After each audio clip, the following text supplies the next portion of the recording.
আজকে ইলিশ মাছ, এই দেখো ইলিশ মাছ ভাপা করব। এখানে মাছের মাথা আছে, এই দেখো কচুর শাক বসিয়ে দিচ্ছি, কচুর শাক সেদ্ধ। কচুর শাক দিয়ে মাছের মাথা দিয়ে করব, অনেকটা টাইম লাগে তো কচুর শাক করতে, তাই জন্য এটাকে আগে লবণ দিয়ে সিদ্ধ বসিয়েছি।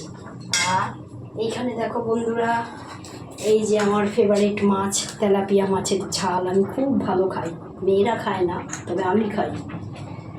আর এখানে দেখো ইলিশ মাছ আজকে বড় বড় করে কেটে এনেছে, ইলিশ মাছ ভাপা করব শস্য বাটা দিয়ে, আর মাথাগুলি দিয়ে কচুর শাক করব। পুরো ভিডিওটা তোমাদেরকে দেখাতে পারবো না এখন, কারণ রান্না হয়নি, জাস্ট বসিয়েছি। তাই জন্য বন্ধুরা আজকে আর কী বলবো, এখন অনেক কাজ আছে, তোমাদের সাথে পরে আবার আসবো। টাটা। আজকে রান্নাটা আগে করে নিই, মাছ ধোবো, এখন অনেক কাজ আছে বন্ধুরা। টাটা।